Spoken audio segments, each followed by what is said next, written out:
à toutes et à tous, je suis de retour de mes petites vacances.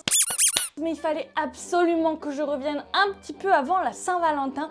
Même si bon, on est presque à la dernière minute là, je comprends. Mais vous allez voir, je vais vous présenter aujourd'hui un petit cadeau à vous faire pour votre couple. Un moment à partager, quelque chose de vraiment très fun, très ludique, qui change de ce que je vous présente habituellement sur ma chaîne parce qu'il s'agit d'un jeu de société. Alors moi et les jeux de société, c'est une histoire d'amour depuis l'enfance. J'adore ça, mais j'y joue très rarement parce que je suis enfant unique et du coup j'avais pas de frères et sœurs et tout pour jouer avec moi. Mais les fois où je pouvais jouer en famille avec mes parents quand j'étais petite, mais c'était la fête, c'était trop bien. Les Cluedo, les Monopoly, les trucs comme ça, j'adore. Et encore maintenant, j'ai plein de petits jeux que j'adore, des trucs un peu plus récents, un peu plus modernes, comme les trucs genre concept. J'aime bien quand ça fait un petit peu réfléchir, j'aime bien les jeux de rapidité ou de stratégie, un peu tout en fait. Par exemple, j'aime beaucoup le petit jeu Double de Asmodée. Ça se dit Asmodée ou Asmodee, je sais plus. Et là, c'est la même compagnie qui distribue ce jeu, je me suis fait...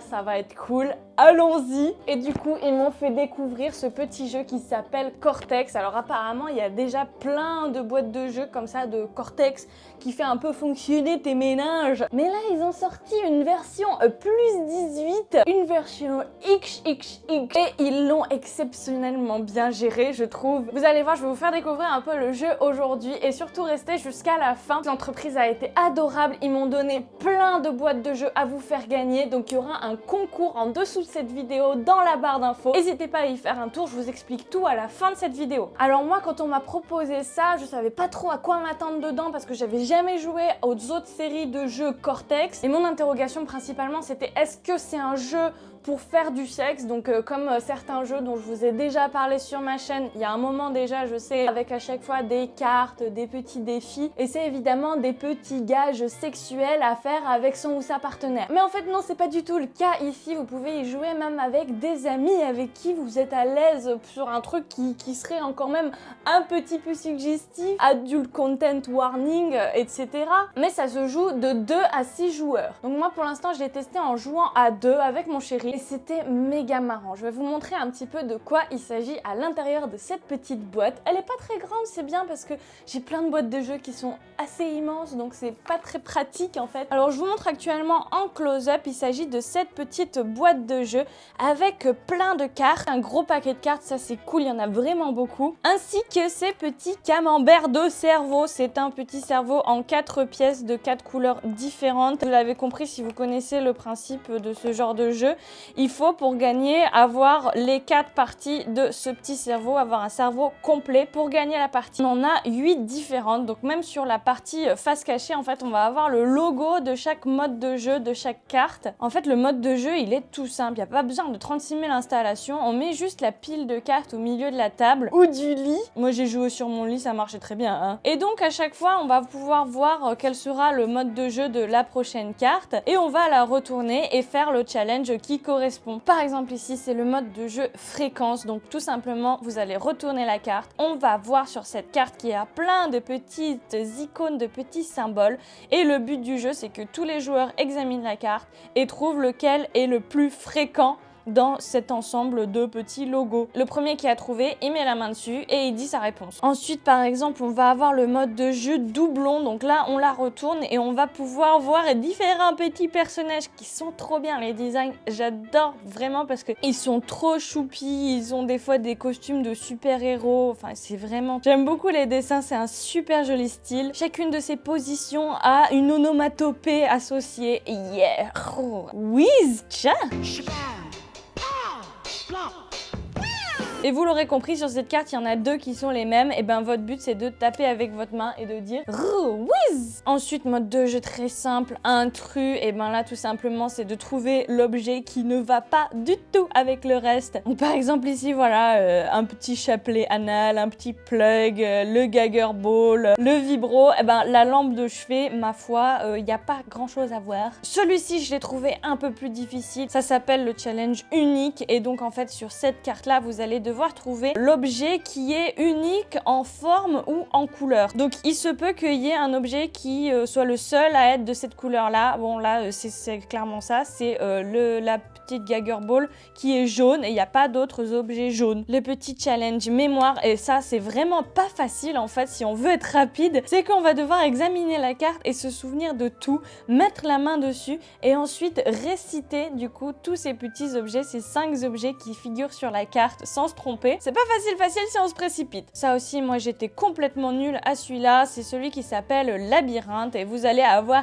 des petits traits en forme de zigounette qui sont très longues, qui doivent arriver à une bouche. Donc là évidemment le but c'est après avoir tapé sur le tas, dire le bon chemin qu'il fallait emprunter en faisant le bruit qui correspond au ah yeah. Une autre épreuve ici de raisonnement, donc là tout simplement il va falloir examiner la petite figure ici et se demander lequel de ces petits bonhommes va exactement fitter avec cette position. Et encore une fois de dire tcha ah.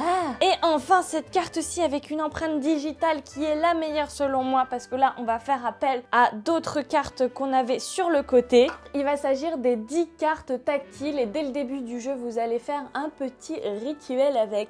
Et c'est ce que j'aime dans ce jeu, c'est qu'ils ont intégré le toucher dans le jeu et c'était pas donné, enfin franchement fallait avoir l'idée. Et pour un jeu sexy, quoi de mieux que de faire appel à plus de sens qu'à l'accoutumée pour rendre le jeu un peu plus piquant, un peu plus marrant. Donc en fait vous avez 10 cartes comme ceci qui ont des reliefs, donc que vous pouvez sentir au toucher, qui sont encore une fois des objets, des thèmes, des petites choses relatives à la sexualité. Et je vous montre en close-up, mais il y a vraiment différentes textures, certains jouent sur la rugosité, certains sont très lisses, certains sont très mat. C'est vraiment à chaque fois des textures différentes, des trucs très intéressants. Et en fait, ces 10 petites cartes, vous avez environ 30 secondes au début de la partie pour chacun les toucher, les regarder, bien essayer de les mémoriser, etc. Et quand va venir au cours de la partie un challenge tactile, l'autre ou les autres joueurs vont choisir une carte et lui présenter face cachée pour que il ou elle tâte la carte, sente se toucher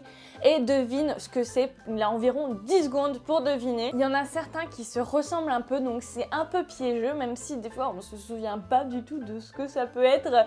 Un bout de gingembre par exemple, c'est pas facile à deviner au toucher. C'est vraiment extrêmement bien fait, moi je pourrais passer ma journée à les tâter ces petites cartes. C'est vraiment un jeu tout simple. Il n'y a pas d'autres règles hyper compliquées, hyper chiantes, des trucs où tu es obligé de lire les règles pendant que tu joues. On peut faire une petite partie en 15 minutes, ça prend pas beaucoup de temps. C'est pas comme quand on se lance dans un Monopoly et on sait qu'on va y passer toute la soirée. Donc en bref, évidemment, j'ai trouvé le jeu hyper marrant. J'ai trouvé ça très cool à faire en couple. Il n'y a pas beaucoup de jeux finalement qui sont intéressants à jouer avec seulement 2 personnes. Celui-là, c'est le cas, c'était vraiment fun. Moi, un critère vraiment important que j'ai maintenant, c'est que le jeu ne soit pas basé sur du français, sur une certaine langue, pour qu'on puisse jouer ensemble avec mon mari qui ne parle pas encore assez français pour jouer à des jeux qui exigent de lire des questions et d'y répondre, etc. Là, on se base vraiment seulement sur du visuel. La règle du jeu est en plein de langues différentes. C'est un jeu qui a finalement pas de langage défini. Vous pouvez l'acheter en France et vous pourrez jouer avec des Américains, il n'y a pas de souci. Je salue vraiment la qualité et l'idée et le concept des cartes tactiles. J'ai trouvé ça vraiment génial, surtout pour ajouter un petit peu de sensualité au sens propre du terme, quelque chose qui nous ramène au sens dans ce petit jeu qui est très marrant et pas très sexuel finalement, autrement que par les sujets, les petits dessins, des positions. On voit des petits sextoys, des accessoires sexy. J'ai vraiment bien aimé cette ambiance-là. Finalement, c'est même pas hyper sexuel, voilà, c'est plus 18, mais clairement, moi, je m'y vois y jouer très bien quand j'aurai 15-16 ans. C'est bon, quoi, voir des petits bonhommes qui font une levrette, ça va, hein, ça va. Le truc le plus sexuel du jeu, c'est peut-être cette carte tactile où on voit un sein avec son mamelon, qui est évidemment considéré comme le summum de la sexualité. Au passage, qui est censuré à outrance dès lors que c'est un téton de femme. Hein. Bonjour YouTube, téton, téton! Finalement, certes, c'est pas un jeu qui se veut sexuel dans le sens où ça amène à un rapport et tout. On peut jouer avec des amis, c'est pour ça. Mais toujours est-il que quand on joue à deux, ça peut amener à une sorte de complicité et à des rires qui peut se prêter aussi à déraper à la fin de la partie sur un moment de partage très intéressant au niveau de la sexualité. Tout simplement inclure du jeu ce genre de rire, ce genre de dérision autour de la sexualité, c'est vraiment top et ça aide beaucoup dans les rapports qu'on a avec nos partenaires. C'est pour ça que je vous conseillerais vraiment volontiers de vous offrir ce petit jeu, cette petite boîte de jeu pour vous en tant que couple, pour jouer ensemble et pour instaurer un petit peu ce fun, cette complicité, ce petit piment du genre on parle de sexe, on rigole, on a des cartes avec du sexe dessus et c'est fun et il n'y a pas de souci. Ça décontracte l'atmosphère, ça va vous apporter des parties de sexe tout aussi marrantes que le jeu après. Et voilà, on arrête de se prendre la tête et on sort un petit peu du sérieux habituel qu'on peut avoir dans la sexualité. Ah oh, il faut toujours que tout soit parfait et on ne sort pas de ce qu'il faut, qui se fait et que voilà les codes, oulala. On passe au fun, on en rigole, on va s'éclater. C'est ce que je revendique sur ma chaîne que devrait être la sexualité au moins de temps en temps. J'espère tellement qu'un jour on puisse tous dire voilà, ma sexualité c'est trop cool, je m'éclate. J'aimerais souligner aussi, c'est très important, même si le sexe et le genre des joueurs n'a aucune importance quelconque dans ce jeu, qu'on est quand même sur un jeu qui a fait des efforts d'inclusivité et qui n'est pas du tout hétérocentré. Vous l'avez vu avec le logo femme plus femme pour par exemple le challenge des doublons, mais vous le verrez aussi par exemple comme ici sur le côté de la boîte, et ben par exemple ici on a deux femmes qui font l'amour et ici on a clairement deux moustachus qui font un truc bizarre et qui se lèchent les pieds ou je sais pas quoi. Je déconne bien sûr, mais en effet il y a plein de petites positions qui peuvent vous donner des idées, particulièrement sur les petites cartes comme ceci où vous allez devoir trouver les doublons dans les positions. À chaque fois en fait il y a moyen de s'attarder et de regarder les petits détails de chaque petit bonhomme. Il y en a qui sont déguisés en chaton, etc. C'est un jeu qui a vraiment le sens du détail dans le design et du coup ça en fait un jeu de très très grande qualité. Je suis vraiment contente d'en avoir un pour moi. Même si je vais vous en envoyer plein, clairement. Asmodée m'a fait le plaisir de m'envoyer 5 belles boîtes de jeux qui sont à vous envoyer, qui sont pour vous en cadeau, et ainsi que tous ces canards, dont ce gros canard que je vais garder précieusement dans mon décor, parce que jusque là, je pensais que mon canard il était déjà mastoc, hein, mais celui-là, j'adore. En mauve comme ça, il est tellement adorable, il est tout rond en plus, il est vraiment trop cute. Et j'ai aussi tous ces petits canards comme ça et je pense que je vais vous en joindre aux gagnants. Pour ceux qui auront les boîtes de jeux, je vous donnerai 1 ou 2 canards également. 1, 2, 3, 4, 5, 6, 7, 8, 9, 10, 11, 12, 13, 14. J'en ai 14, mais voilà, j'en garderai un petit peu pour mon décor, c'est pas plus mal. Ces petites boîtes de jeux, vous allez pouvoir les gagner. Il y a 3 gagnants sélectionnés sur Facebook et 2 gagnants sélectionnés sur Instagram. Pour avoir les conditions de participation, ce sera dans la barre d'infos, mais quelque chose de très classique. Reposté avec le hashtag, petit like pour Asmodée, pour moi évidemment. Le tirage au sort aura lieu le 25 février, donc si vous voulez l'avoir pour la Saint-Valentin, pour vous faire un cadeau de couple, pour avoir un petit quelque chose à vous offrir, je vous conseille non pas de le commander parce que c'est peut-être un petit peu tard, mais surtout d'aller dans les boutiques de jeux de société. Il y en a énormément, un peu de partout en France. Moi je sais qu'à Grenoble, il y en a plusieurs et à chaque fois c'est comme si j'allais dans la caverne d'Ali Baba quand je passe devant la vitrine. C'est ouf tous les jeux qui existent, mais celui-là vous pourrez le retrouver là-bas. Ça vous économise les frais de port, etc. et ça fait vivre les petits commerçants. Donc allez-y, allez acheter dans les boutiques près de chez vous. Ce petit jeu Cortex Confidential, il est au prix d'environ 13,50 €. J'imagine que du coup ça dépend des revendeurs, mais c'est à peu près les prix que j'ai vus sur internet. C'est vraiment pas cher et c'est un jeu qui se renouvelle de lui-même. Une partie n'est jamais la même à chaque fois qu'on y joue. Il y a beaucoup d'aléatoires, il y a beaucoup de réactivité, on peut pas se souvenir des cartes et du coup se gâcher le plaisir, le fun. Donc je trouve que ce sont 13-14 € bien investis, bien dépensés pour un jeu d'aussi bonne qualité et qui change franchement de ce qu'on a l'habitude d'avoir à la maison. J'ai tellement hâte de jouer à ce jeu avec des potes, ça va être un dawa complet. N'hésitez pas à me dire en commentaire ce que vous avez pensé de ce jeu, si vous y avez déjà joué, si vous vous le procurez après cette vidéo. Je vous souhaite évidemment bonne chance pour les concours sur Instagram et sur Facebook. Et la légende dit que si vous laissez un like sur cette vidéo, peut-être que la bonne fortune sera avec vous.